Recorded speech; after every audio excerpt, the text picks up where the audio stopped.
Amena. Dushima Imana duhaye kano kanya cy'ijambo ry'Imana, kugira ngo twumve ijambo ry'Imana, twumve iby'Imana idushakaho mu gihe kimeze nk'iki ngiki. Ni umugisha ukomeye cyane wo kongera kubona akanya cy'ijambo ry'Imana. Nkuko abantu benshi kubona umwanya w'ijambo ry'Imana biragorana cyane. Niyo mpamvu twagize amahirwe cyane, Imana yagura imiyoboro kugira ngo nubwo waba uri no mu kazi, waba uri muri biro, waba uri ahantu ukora, uko byagenda kose ntabwo wabura umwanya wo kuba kumva ijambo ry'Imana, uko washyiramo na ekuteri ariko uri no kwakira n'abantu no kumva n'ijambo ry'Imana hano ikibazo. Byose birakunda kandi biremera, kuko Imana yagiye ibikora gutyo kugira ngo hatazagira umuntu uzagira urwitwazo ngo njye nta mwanya nigeze mbona. Ariko uko waba umeze kose ntabwo wigeze ubura umwanya rwose, ntabwo wigeze ubura umwanya. Umwanya twagiye tubona bihagije, ariko iteka ryose ni nabyo Imana izajya itubaza, ngo kubera iki biriya bintu utabishyize mu ngiro, ngo ntabwo wigeze umenya ukuri.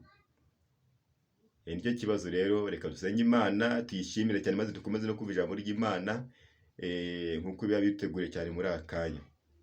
Uwiteka Mana yacu, tugushimiye kuri mwiza, tugushimiye kuri umutabazi. Mana, tugeze mu kanya wo kumva ijambo ryawe, dushyigikire muri iri jambo, uze ukore iby'imbaraga, uze wigaragaze, ureke umwuka wawe, ureke umucyo wawe, uze uganze, uze utegeke byose kuko urabishoboye. Urakoze ko ugiye kubana natwe, urakoze ko ugiye dushyigikira muri iri jambo, ntaba ari twe data, ahubwo reka izina kuza gucyubahiro. Tugushimiye ko ibintu byose ku mwami wacu. Amen. Amena. Rero dukomeye cyane kubwira umwanya ijambo ry'Imana, iyo tugiye kumeza cyane kumva. Reka dusome ijambo ry'Imana, cyo kiba cyatuzanye nta kindi. Ijambo ry'Imana ritambuka kuri iyi channel y'Urukundo TV, entre parenthèses amour de Dieu. Ni channel yo kugira ngo abantu bakire umutima utera imbaraga. Ni channel idashingiye ku idini runaka, ko twamenye neza ko ntabwo twamagara amadini, twamagara kugira ngo twizere Kristo. Ntabwo ugomba kubaho uri umuntu ushingiye ku idini, aho ugomba kubaho uri umuntu uri muri Kristo, kuko nuzaba uri muri Kristo uzagera naho ubarizwa. Uko nuba uri muri Kristo uzamenya neza ibyo Kristo yagiye avuga, maze bigutere cyane kuvuga ngo kuba Kristo yaravuze gutya na gutya, reka bari mbete mbikora gutya, kuko cyambere cyo maze kwambara Kristo nk'umwambaro. Kristo ari muri wowe. Muri make igifite agaciro cyane nuko wakwizera Kristo, Kristo akinjira muri wowe, uko yamaze kugendera muri wowe akagukorana muri wowe mu bintu n'ubutangaza, nibwo hagira ikintu gikoreka, nibwo muri wowe uba wahinduka ukamenya neza. Rero ikibazo dufite cyane muri iyi minsi, abantu benshi cyane twagiye dufata umwanya, ugasanga cyane twagiye twita cyane ku bintu cyane by'imyanzuro, ugasanga amadogtrine cyane y'amatora twagiye tuyitaho cyane, y'amadini, ugasanga ariyo twagiye tubeza cyane kurusha uko twakomeza cyane ibyo Kristo yagiye avuga. Ariko igifite agaciro cyane nuko wasoma ijambo ry'Imana ukamenya ukuri kw'ijambo ry'Imana. Uko namenye neza yuko amatorero ni menshi, cyane atubwira inzira y'agakiza, ariko ukibaza niyo mpamvu ituma bose badahuza. Buri wese araza akerekana ngo imico runaka, ngo niyo mico twagenderamo, ngo sinzi gutya gutya ngo niko twagenderamo. Ariko ijambo rikambwira ngo nimwambare Kristo nk'umwambaro, umwambaro ukwiriye. Uko abantu benshi cyane ikintu twagiye twambara cyane ni ya mico y'amadini. Kumva cyane ngo ndambara ngo ibirebire, ngo niye ngo ndambara ipantaro, ngo ngiye ngo twetwe teme no kwambara mini tukaba twajya kuri alitari, ngo ngiye ngo nemeye kuba nagura umusatsi wanjye gutya gutya ngo najya kuri alitari. Ariko icyo mbabwira ibifite agaciro cyane nuko wabanza ukambara Kristo. Uko iyo wambaye Kristo, Kristo arakuyobora. Uko icyambere cyakuyoboye akujyana mu nzira nziza cyane idasanzwe, ukaba wamenye neza n'ukuntu wamenye cyane ukuri kw'ijambo ry'Imana. Uko icyambere cyo ijambo ry'Imana yatubwira ngo abayoborwa bose n'umwuka wera w'Imana, abo ngabo nibo bana b'Imana. Iteka ryose igihe uzisanga urimo wiyobora, ntabwo uzabura umwana w'Imana, kandi uko ni ukuri kw'ijambo. Ikizakugira umwana w'Imana ni uko uzaba uyoborwa n'ijambo ry'Imana. Anytime uzisanga utarimo uyoborwa n'ijambo ry'Imana, ntabwo uzabura umwana w'Imana. Banza urebe cyane, banza wibaze cyane, iyi saha ndimo ndayoborwa n'ijambo ry'Imana? Ubundi ikintu bita kuba umurokore, kuvuga ngo uri umurokore ntabwo ari ibintu bibi pe, ni ibintu byiza cyane rwose. Uko kuvuga ijambo umurokore, ijambo kurokoka, hari ibintu cyane twagiye turokoka bitandukanye. Wagiye urokoka intambara, ukarokoka rwose ibintu bitandukanye, ukarokoka ifu nyinshi zishoboka, aho ngaho tuvuga ngo ndarokotse. Ariko iyi saha iri jambo bita ngo abarokore mwagiye muryandutse mu buryo budasanzwe. Hari umwimerere abarokore ba kera bari bafite, ariko iyi saha se wagiye hehe? Hari umwimerere bari bafite, ariko iyi saha ntabwo wamenya aho wagiye. Banza wongere wibaze cyane, banza wongere witekerezeho cyane, banza wongere witindeho, banza wongere wibaze uwa mwimerere wa kera ubu ngubu ndacyawufite. Banza ubyibazeho cyane. Rero umuve cyane mu kintu bita amadini, ahubwo mwinjire muri Kristo neza. Mwinjire muri Kristo neza, uvuge ngo ngende muri Kristo. Ibyo kuvuga ngo mbarizwa kwa kanaka, niho ubarizwa nyine, ariko ntabwo ubarizwa muri Yesu. Niyo mpamvu iteka ryose tuzagenda, abantu benshi cyane bazagera imbere yiwe, azahita bavuga ngo ntabwo mbazi. Watanze ibya 10 ugira ngo ushimishe umushumba wawe, watanze amaturo kugira ngo ushimishe padiri, watanze ibintu by'ibishimo kugira ngo ube washimisha shehe, ariko ntabwo wigeze ubitanga ariko ngo ushimishe ngiye nk'Uwiteka. Rero niyo mpamvu ndabagira inama cyane, nimurebe ukuntu mwakongera cyane kureba za ngeso za Kristo yagagenderamo cyane, nawe arizo zikuranga, kuko nizo niko zakuranga, uraza kumera neza kandi uraza kugenda neza mu kuri kw'ijambo ry'Imana. Amena. Ijambo ry'Imana dusome mu gitabo cy'Itangiriro. Itangiriro niyo tugiye gusomamo, igitabo cy'Itangiriro ibice 3 ku murongo wa 21. Itangiriro ibice 3 umurongo wa 21 niyo tugiye gusomaho. Itangiriro ibice 3 umurongo wa 21 haravuga ngo Imana iravuga ati, Uwiteka Imana iremera Adamu n'umugore we imyambaro y'impu irayibambika. Amena. Uwiteka Imana iremera Adamu n'umugore we imyambaro y'impu irayibambika. Reka dusome n'ubundi ijambo ry'Imana dusanga hano mu Baroma ku bice 13 umurongo wa 14. Baroma 13:14.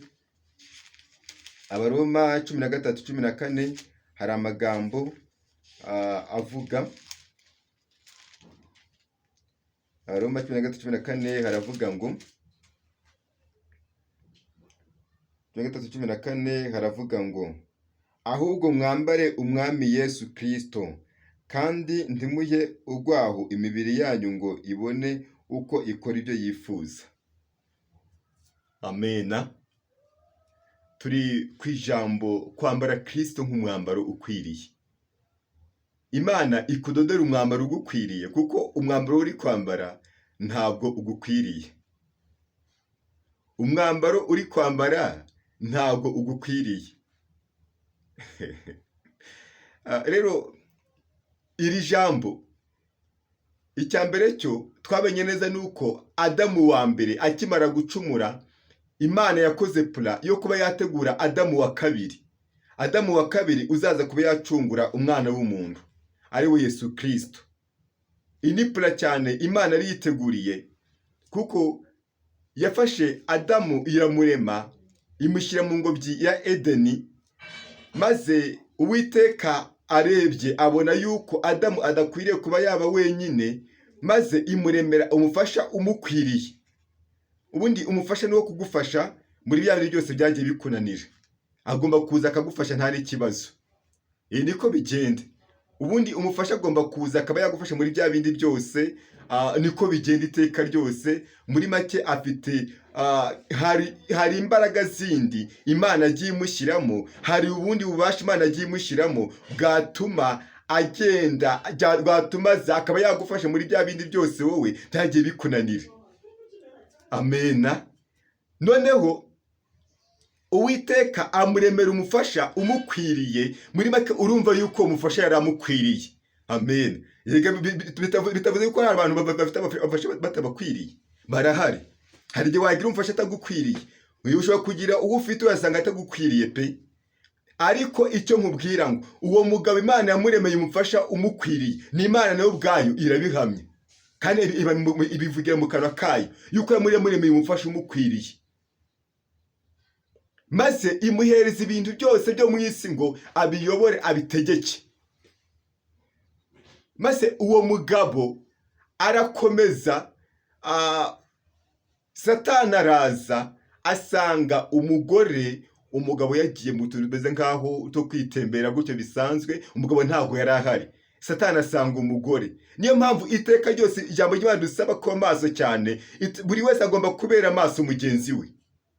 Ugomba kubera maso mugenzi wawe. Niyo uvuga ngo uyu muntu ngo ni mwene so, mubana w'umurimo w'Imana, mubere maso cyane.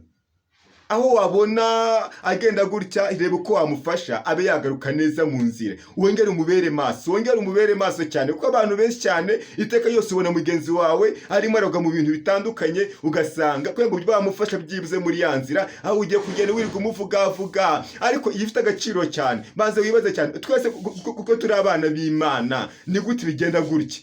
Ubundi umuntu kuvuga ngo ni umwana w'Imana babisaba ngo kugira ngo wa muntu maze nivuga ngo uyu ni mwene so, nuko ugomba kumwireberamo ukaba wamukunda nkuko wikunda. Icyambere cyo Adamu yarebaga Eva umugore we akabona rwose nakara ko mumara yiwe, akaba neza ni rwaro vuga we mu bavuga iwe, bikamutera cyane kuba yamukunda cyane bidasanzwe. Impamvu abagabo benshi batari gukunda abagore babo muri iyi minsi nuko ikibazo bafite cyane, ntago bazi agaciro k'abagore babo, ntago bazi yuko ari babandi baje kubafasha bya bindi byose byagiye bananira, ntago bazi neza yuko umugore afite agaciro gakomeye cyane. Nawe yaje ari umugambi w'Imana, yaje Imana yateguye bonye neza yuko hari ibintu utazashobora wowe, maze Imana ivuga ngo reka kuremere wamufasha ugukwiriye. Icyambere cyo kuba niba ukunda umugore wawe by'ukuri, ubundi ugomba kubanza kwireba. None ko ntakwigira nabi, ni gute umugore agenda, ni gute namugira nabi we? Ni gute namugira nabi kandi nangishwe ko ntakwigira nabi? Icyambere cyo kubuzi neza yuko utashobora gufata icyuma ngo wakwikata urutoki, nako utashobora no kubikora umugore wawe. Kuko icyambere cyo urabizi neza yuko umugore wawe ni umubiri wawe, kugira ngo Imana irambwira ngo abo bombi iyo bamaze guhura babaye umubiri umwe. Kandi niyo mpamvu ijambo ry'Imana tuvuga ngo ntawe ushobora kuba yatandukanye iby'Imana yafatikanyije, by'Imana nta muntu wo kuba yabitandukanye ngo abikureho burundu. Ahubwo ikibazo dufite cyane muri iyi minsi nuko muri bo murasenga, mugasenga n'abahanuzi bakababwira ngo uyu mugore ngo ntabwo ari uwawe. Ni gute se? Ni gute atari uwawe uwo mugore? Ni gute uwo mugabo, ni gute atari uwawe? Nawe wabireba gato cyane, niba mwarigeze mugena akabazo gato cyane ngo aha n'ubundi niko bimeze, n'ubundi nta nubwo ari uwanjye. Gute se? Ni gute atari uwawe? Uwo muntu Imana yamukuremeye, Imana yaguhuje nawe, ibona yuko agukwiriye. None urimo urashaka divorce yo kumara iki? Kandi ijambo ry'Imana tuvuga ngo divorce nta nubwo yemewe. Muri make niba uvuga ngo umugore wawe urimo urashaka kuba mwatandukana burundu, ushaka ko mutandukana, mwandikira urwandiko rwo kumusenda, ndiko ijambo ry'Imana ritubwira.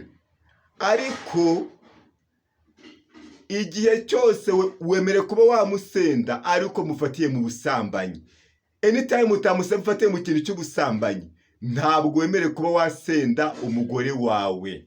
Ngo ni ukuri ku ijambo ry'Imana, ntabwo wemere kuba wamusenda, ntabwo bishoboka. Umugore wawe mukwiriye kubana neza. Uko icyambere cyo kugira ngo n'ubundi nawe wa mugabo uzagira umugore mwiza, nawe ugomba kubigiramo uruhare. Ubundi wowe wa mugabo we hari ibyo ugomba, nawe wa mugore we hari ibyo ugomba. amena. Buri wese hari ibintu agomba kuri mugenzi we, maze Satani akimara kuba yasenya ubumwe abantu bari bafitanye n'Imana, Satani amaze kubusenya burundu, nibwo Imana yicaye muri pla yayo iravuga ngo hoya, dukwiriye kuba twareba ukuntu twakongera gufasha bariya bantu. Maze Imana iraza idodera wa mugore n'umugabo umwambaro ubakwiriye, irabadodera niyo mwambaro twambaye iyi saha, twambaye isaha. Uwo mwambaro yabadode nta wundi, yabadodeye umwambaro witwa Kristo. Bambaye Kristo nk'umwambaro ukwiriye, amena. Bambaye Kristo nk'umwambaro ukwiriye. Niyo mpamvu iyi saha Imana irashaka yuko twambara Kristo nk'umwambaro udukwiriye, maze tukamburwa bya bindi byose, tukamburwa wa mubiri wa wundi wacu muri wa kera, wa wundi upfa, tukambara Kristo nk'umwambaro wa wundi ufite agaciro, amena. Tukambara Kristo nk'umwambaro cyane ufite agaciro. Abantu bose tugenda kwambara ibintu bitandukanye, twambara amagambo, twambara inzika, twambara ubusambanyi, twambara ibintu bitandukanye, twambara ubwicanyi, twambara ibintu byo kubeshya, twambara ibintu by'urukozasoni. Ariko ni wambara Kristo ukaza kumwambara, aho ngaho uraza kumeze neza, uraza kubura umwanya neza Kristo arimo gushakamo. Banza wambure ibyo byose wambaye, banza wambure cyane ibyo bintu byose wongeye wambara bya kamere, wambare ikintu bita Kristo, uko iyo wambaye za mbuto z'umwuka wera uba wambaye Kristo muri wowe, amena. Banza wambare Kristo, banza wambare Kristo muri wowe. Ambura ibyo bintu bidafite agaciro wambaye, maze wambare Kristo akubera umwami nk'umukiza. Emerera Kristo yongera kubere igitare kiza, emera Kristo yongera kuyobore, emera Kristo yongera ajyane nawe, emera Kristo yongera kugenderere. Nk'uko icyambere cyo imbuto z'umwuka wera aba ari urukundo, aba ari amahoro, aba ari ukwigira neza, aba ari ibintu byiza byose. Kristo yagiraga kwihangana, none uzabana gute n'uwo mubanda mutihanganirana? Ubundi icyambere cyo iteka ryose kuba mu rugo ni ukwihangana, kubana neza n'umugore wawe n'umugabo wawe ni ukwihangana. Twese nta nubwo dushobotse, reka wa mugabo wa mugore we, twese ntabwo dushobotse, nta n'umwe ushobotse. Ibyo wavuga ngo umugabo wawe ngo ntabwo ashobotse, nawe ubwawe nta n'ubwo ushobotse. Kuko uwakwereka ukuntu yicara buri munsi yiga ukuntu byibuze yagenda kwihanganira, bisobanura ngo twese ntabwo dushobotse. Ntari n'umwana nta nubwo ashobotse ku babyeyi. Nawe wasanga muri make icyo uvuga ukayisanga amakosa menshi, uvuga ngo umugore wanjye ngo yarananiye, ngo yarananiye. Guteze kandi Kristo ahantu hose ari hagomba kurangwa n'ikintu bita amahoro. Niba mwarizeye Kristo akabera umwami n'umukiza, nimwemere cyane mugere mubake kuri Kristo. Ibindi byose mwakubaka byose ni ubusa. Banza ugende umwemerere cyane, uvuge ngo Kristo utubereye byose, amena. Uwiteka akuremere cyane, akudodere cyane umwambaro ugukwiriye iyi saha, kuko ari imyambaro turi kwambara itari yacu. Mwambare Kristo nk'umwambaro udukwiriye, ubakwiriye, kuko uwo mwambaro urihangana, uwo mwambaro ntabwo ugira ishyari, uwo mwambaro ntabwo ugira amahane, uwo mwambaro ugira urukundo. Ariko abarokore bo muri iyi minsi sigasanga ari abanyamagambo arenze cyane. Bumva ngo muri abarokore, mwarokotse iki koko? Niba uvuga ngo uri umurokore, n'iki namaze kurokoka koko? Bazi wibaze cyane, uvuge ngo byibuze mu byaha byose nari ifite maze gutakazamo nka bingahe. Bazi ugibuze cyane iryo jambo, bazi uritekerezaho cyane. Bazi ugibuze naje ndi umusambanyi narabyihoreye, naje ndi umuntu ubeshya nabivuyemo, naje ndi umuntu utagira ukuri, byose ubisigaye mfite ukuri. Ubanza ugibaze cyane, bazi wibaze cyane, iteka ryose iyi saha bimeze gute, byifashe gute, ubanye gute cyane n'Imana? Imigenzereze yawe yerekana ko uri umurokore? ibyo uvuga byerekana ko uri umurokore, uko ugenda byerekana ko uri umurokore. Kuba waririmba cyane ntabwo aribyo bizatuma wambara Kristo. Uzambara Kristo ari uko hari ibyo umaze kwiyambura. Uko kugira ngo uze kuba wagera kuri Kristo, nuko hari ibintu runaka ugomba kubanza kureka muri wowe. Amena. Hari ibintu ugomba kubanza kureka muri wowe kugira ngo uze wakwambara Kristo muri wowe. Kuko Kristo cyambere cyo iyo umwambaye araza akaba yakuraho ya kamere yose, za mbuto zose za kamere, za zindi z'amahane, za zindi z'inzangano, za zindi z'amagambo, za zindi z'amarozi, za zindi z'ibintu byose bitandukanye, bya bindi by'ubusambanyi, bya bindi by'ubwicanyi, bya bindi by'isoni nke byose Kristo araza byose akabanza akabikwambura. Iyo amaze kubikwambura ahita kwambika umwambaro ukwiriye, ari we Kristo. Amena. Wasanga uraza gutyo ukaza ukayobora, ariko n'ubundi wambaye amagambo, wambaye ubusambanyi, wambaye ibiki. Abantu benshi cyane usigaye usanga birirwa bavuga amagambo menshi atandukanye cyane ku bakozi b'Imana ngo ibintu bitwara, wowe ubundi uri kumuvuga, wowe uri iki? Icyambere cyo tugomba kweshyira agaciro k'abakozi b'Imana. Niba uvuga yuko uri umukozi w'amagwe n'Imana, ihesha agaciro cyane mu bintu byose. Buri wese, twese turangana, twese turi mu cyiciro cya mbere. Nta muntu mu cyiciro cya kabiri rwose ku Mana. Twese turi mu cyiciro kimwe. Waba uri umushumba, waba uri umupasitoro, waba uri umukristo, aho waba uri wose, twese turi mu cyiciro kimwe. Kandi Imana yaduhaye impano zitandukanye, ntabwo za mpano zose abantu bose bazikoresha.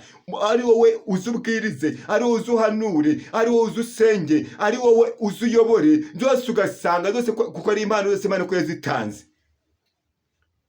Ari impano yo kugira abantu inama, zose izo ni impano Imana yagiye itanga. Ahubwo impano Imana yaguhaye uri kuyikoresha gute? Amena. Isa ijambo ry'Imana tubwiye ngo mwambare Kristo nk'umwambaro, umwambaro ukwiriye. Mwambare Kristo nk'umwambaro ukwiriye cyane. Nta kindi gifite agaciro nuko wakwambara Kristo nk'umwambaro. Mureke twambare Kristo maze atuyobore, kuko icyambere cyo wamwambaye aranakuyobora. Wambura ibyo byose byagiye bikubuza kuba wakwegera Imana. Wambura ibyo byose ari amagambo ukomeje kugira iteka ryose. Umuntu gutya arisanga gutya ni umurozi, wamuvuga gato cyane ugasanga arimo aragenda yivuga, avuga ibintu bitandukanye ngo sinzi ibiki n'ibiki, ngo baramuvuze gutya na gutya, mukanaka ngo arimo aramuvuga gutya na gutya, ariko se bundi wowe wabanje ukisuzuma ukibaza impamvu barimo barakuvuga. Ugasanga umuntu gutya ni umurozi akaza kisha no mu nzu y'Imana. Ikintu cyo shinze nuko ngo agenda amara amavuta abantu b'Imana. Ugasanga uki umuntu n'umuraza ariko arazaga ngo ni umuhanuzi. Uhanura ibiki wowe? Uhanura ibiki? Utabanje kwambara imico ya Kristo ntacyo uri cyo. Igifite agaciro ko abanza ukambara Kristo akaba yakuyobora. Banze wambare Kristo abanza kuyobora muri byose. Banze wambare Kristo abane nawe mu ngeso zawo zose za buri munsi. Banze wambare Kristo cyane iteka ryose mujye mujyana. Amena. Gasanga umuntu gutya yiriko cyane mu bintu by'amagambo ngo sinzi mwagomba kuba akubwiza ukuri ki? Akubwiza ukuri ki? Icyambere cyo iyi saha tuvugana, umurozi ntabwo azigera kuraho umugambi Imana igufiteho. Waho icyambere banze wibaze, nambaye ibiki? Ibyo nambaye ni amagambo se? Ibyo nambaye se ni wa murozi? Ibyo nambaye se nambaye Kristo? Iyo wambaye Kristo nawe kubera ibyiringiro, bazi umwizere gusa. Kumwizera icyambere cyo ubanze urebe ukuntu abanze ukamwemerera akubera umwami n'umukiza. Umwambare mu byo ukora byose, umwambare nta kindi gifite agaciro nuko umwambara. Nawe ubundi ntuwita cyane ku byo birirwa bavuga, twita cyane ku magambo bari kwirirwa bavuga. Ibyo bavuga ni ibyabo, ariko menya neza yuko hari yaguhamagaye, menya neza yuko hari gufiteho umugambi, menya neza yuko hari yo mwamenyanye hakiri kare, menya neza yuko hari yaguhamagaye cyagiye ukirusura mu nda ya mama wawe, menya neza yuko hari yaguhamagaye kugira ngo wowe kanaka uzumara mu gihe kimeze nk'iki ngiki. amena. Abantu benshi cyane twagiye twambara ibintu byinshi bitandukanye, aho twambaye ubusinzi, aho twambaye ubusambanyi, aho abantu bagiye bambara ingeso mbi cyane zitandukanye, ariko Imana irashaka yuko wongera kwambara Kristo nk'umwambaro wawe ukwiriye. Amena. Nimureke twambare Kristo atubere umwambaro udukwiriye. Ibyo wakwambara byose bitarimo Kristo byose ntibyakubera, byose ni n'ubusa. Ariko iyo wambaye Kristo akubera umwambaro ugukwiriye, kandi iyo wambaye Kristo akubera byose. Niyo mpamvu muri Bibiliya tubwira ngo Yesu ni byose kumufite, ntacyo wabasha gukena. Uyisaba ko wameze kose, Yesu ni byose kuri wowe. Iyo mwizeye gusa birahagije. Maze umwemere gusa kubera umwami n'umukiza, ibyo birahagije. Amen. Banza wiyambure cyane igomwa n'ibya bindi byose bibi byose, wiyambure ya mirimo mibi yose ya kamere, maze wemere wambare Kristo. Kristo yongera kubera umwami n'umukiza, Kristo yongera kubere byose, Kristo yongera kubera igitare kiza, Kristo yongera kubere Imana ishobora byose. Niyo mpamvu nkubwira ngo yisaha utari wakwambura ibyo byose, ntabwo kamere n'umwuka wera ntabwo bizigera biba hamwe. Muri make inzira nta zindi n'ebyiri, hitamo inzira y'ubugingo cyangwa inzira yo gupfa. Ibyo n'ibindi byose watemo byose ni iby'ubusa. Amen. Hitamo inzira nziza ikunogeye, inzira nziza cyane yagufasha. Ndakwifuje ko wahitamo Kristo akaba yakubera umwambaro. Hitamo Kristo akubere byose. Hitamo Kristo akubera Imana. Hitamo Kristo akubera igitare kiza. Ibyo wahitamo byose by'amagambo uririrwa uvuga. Wowe bundi ufata umwanya gute wo kuvuga umuntu w'Imana, umuntu Imana yavuze ukirirwa umuvuga amagambo menshi, gufata umwanya wo kurirwa umwitaho cyane, umutekerezaho, umuvugaho intande wowe. Urinde. Nubura kwihana, isa tuvugana, Imana irahari, kandi mwese n'Imana agiye bahamagara. Niyo mpamvu nkubwira ngo ibyo wakora byose utizeye Kristo nk'umwami n'umukiza wawe, byose ni ubusa.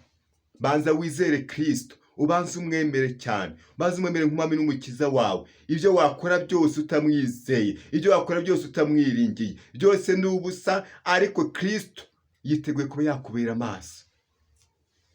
Amena.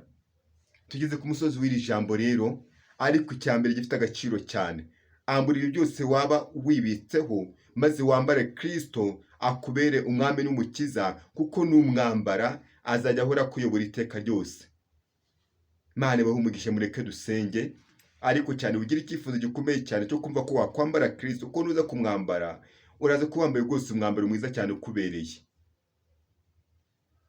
Imana ifite imbaraga, Imana ifite ubutware, mu izina rya Yesu Kristo. Mana dushoboze, twambare Kristo nk'umwambaro udukwiriye, mu izina rya Yesu Kristo. Utuvane mu igomwa byose riba Imana, maze udushigikire muri iyi minsi urije abagenzi, ude kugenda nawe iteka ryose Mana, ude kuvuga nkawe, ude kugenda nkawe, mu izina rya Yesu. Tesha agaciro imbaraga zose z'abadayimoni. Imana ifite imbaraga, Mana udushoboze rwose Kristo muzima we, Mana ko turi mu bushake bwawe, turagose Mana uko ushaka, mu izina rya Yesu. Urakoze kuri kumwe muri byose, mbese nizeye Imana nzi uko ubikoze, rwa Kristo Yesu umwami wacu. Amen. Mana y'amahoro ibahe umugisha, kandi ikomeze bashikire muri byose, muhahe muronke mu byo murimo byose. Amahoro n'imigisha bibane namwe, ariko cyane umugisha wa mbere no kumenya Imana, ko n'umugisha ukomeye cyane kumenya Yesu Kristo. Kristo akomeze bashikire cyane muri byose. Shalom turi kumwe. Amahoro y'Imana abana mu byose. Murakoze cyane.